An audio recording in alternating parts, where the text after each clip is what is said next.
So first thing I want to announce to you is that my mic holder is a big pot. This is my mic holder. Yeah. I'm very late with everything. I want it to be like a nice organized video. But it shows up that that's not what we are doing on this channel anyway, so that's fine, that's okay. What we're going to talk about today is a short story, The Age of Discretion, from the book The Broken Woman by Simone Dubavir. I really don't know how to pronounce that. Shout out to a person in the comments who actually recommended her as an author, so you know who you are. I want to talk about this short story because I have literally no credentials, but I have a lot of thoughts, and I do need to cut eggplant as well. So this is an eggplant. So what I wanted to say, this short story did some thoughts in me because, look, I have no credentials to be talking about psychology to a degree of diagnosing anybody, but I'm a big fan of psychology, and I did a lot of my own research, which is, again, not the same as studying in a university for that. So don't take anything I say here as a disclaimer. Also, a lot of the information I'm going to be talking about, specifically about narcissism. Again, I don't think the main character of this short story is a narcissist, but I think she does have very strong traits. When it comes to what I heard about narcissism in Sam Bakhnin's lectures, which I did hear from my friend who actually does study psychology at a university, is kind of pseudoscience professor, which I don't know, so like seriously, don't take this too seriously, but like what he's saying does make sense to me, and it really changed the outlook I have on narcissism, because to me, a narcissist before was somebody who is cruel, manipulative, yada yada, but ultimately it seems like it's somebody who's more of a broken child, and it's actually living in a full-on fantasy world, and the main problem is not that they want to destroy you and hurt you, is that they are not able to see you as an external being, as somebody who's out of themselves. They just have these fixed images, statues of beings that they save from who you really are, and you're kind of a dead archetype or something in their mind. And but yeah, let's just talk about it as people who cannot see you as external beings, or rather than narcissists, because again, I don't have the education to talk about narcissism, and I don't think the character in the story is a narcissist anyway, but I do think she does struggle with seeing people as external beings. I feel like she does tie a lot of she ties the person to herself. Like, she needs her son, she needs, by the way, if you didn't read this, oh my god, should I give you like a description of what this short story is about? I need to cook fucking eggplant. This is such a mess. I'm in the kitchen. So anyway, the description of this short story is that there is a woman. She's an elderly woman, I assume, in her 60s.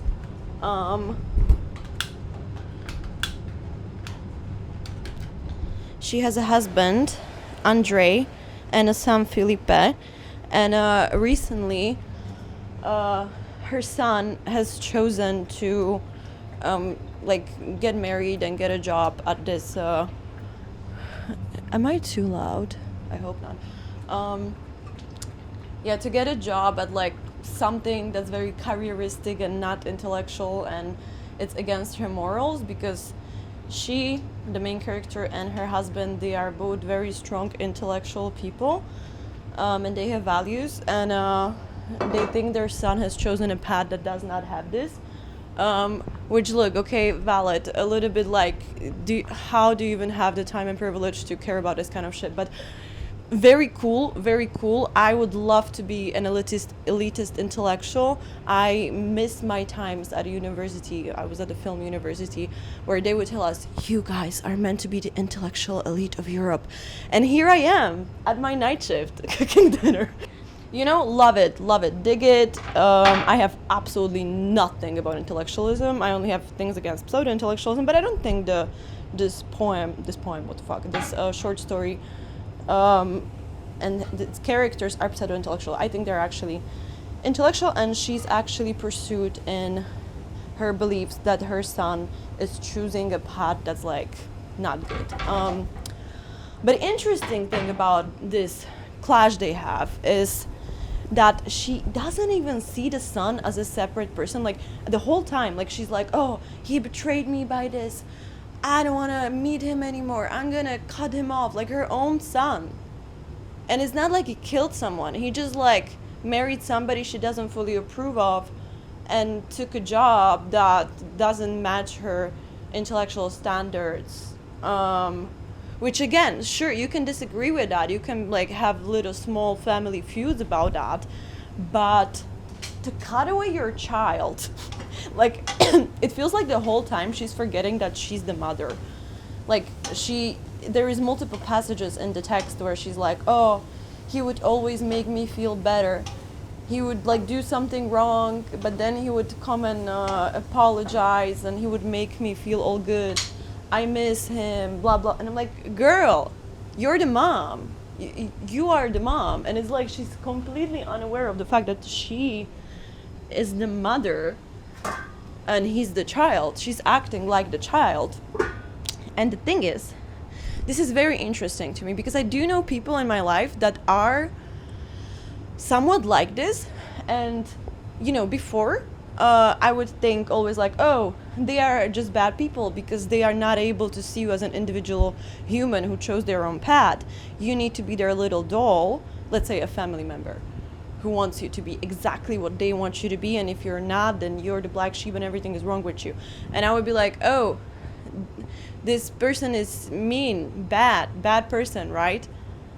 And I could never get in their head. I would think like they are just cold, cruel, malicious or something, but it's not really the case. It was really interesting to read this short story, and that's what I want to talk about here mainly, is to see inside of a mind of somebody whose expectations of you are stronger than their love for you, even though you're a family.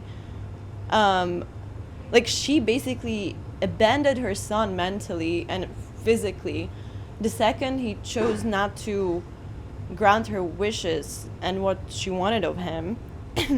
But in her mind, that's a very interesting thing about a short story, is that she actually believes all of it. There is nothing malicious about it. She's actually living in this fantasy world, and this is what Sam Vaknin was saying in that lecture, is that narcissists, they are not calculated. They are not planning this whole thing on how to trick you. When they are gaslighting you, they're not even really gaslighting you because they believe what they are saying. Like they are completely gone. They actually do believe their own lies.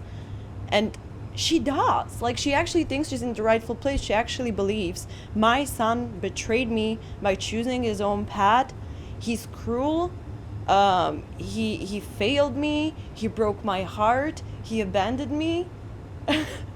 And that's an insane thing to say as a mother. Like, you're not in a position to say that. The child cannot bend. You're the one abandoning your child. Jesus Christ. But she actually doesn't see it like that. She's expecting him to come and fix her feelings, to change his path to something she would want for him.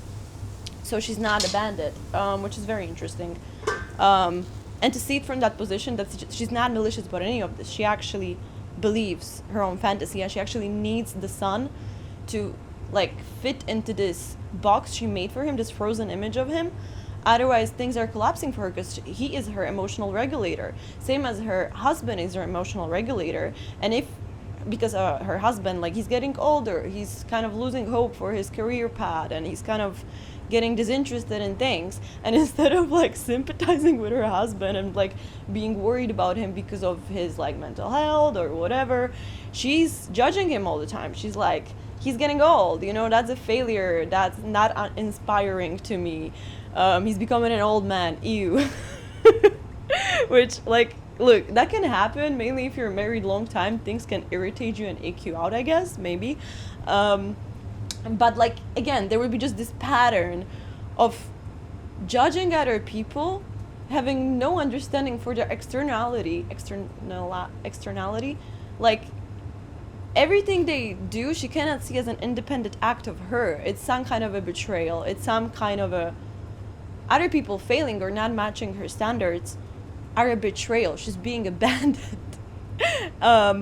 Which is really interesting to see, because I could not understand such a person before. I would just have kind of contempt for them. But they really are just like an undeveloped child who truly believes that the people who don't match their little frame box that they made for them and the demands they made for them actually just hate them. They are leaving them.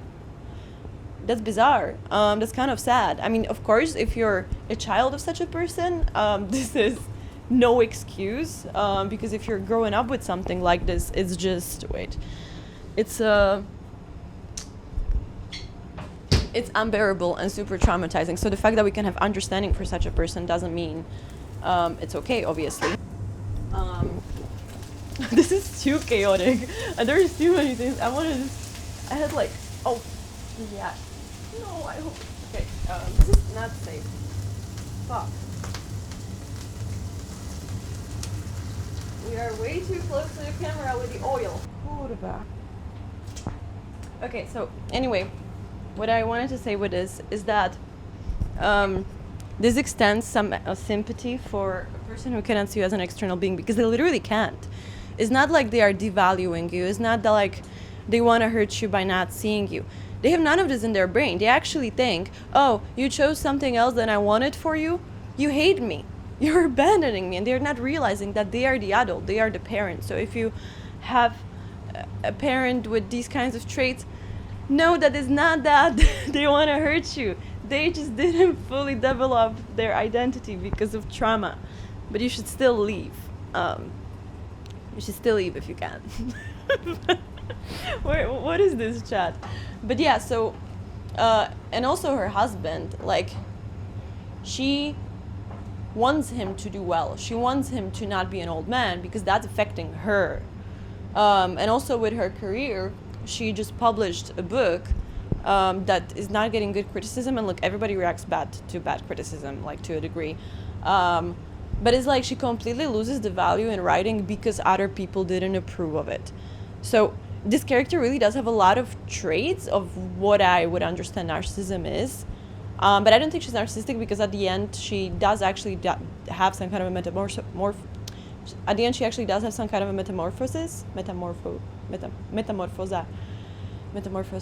Is that in English? I don't know. She does have that thanks to her husband. So she actually does do a switch around. She does kind of understand the other side and see value in life and yada yada. So look, I'm not diagnosing this character as narcissistic, but it's a very interesting study into people who are not able to see other people as independent people out of themselves.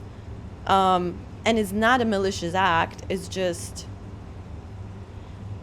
they truly cannot understand why would you want something else than they do, and if you do, they do see that as betrayal, and they do actually fall into depression like this character did after that happens. Like she's, if you look at it from a third person, she's the terrible mom. Like her child, after years and years of pressure, chose to do something they want to do, and they finally get the guts to tell their mom, and she just chooses to disown them.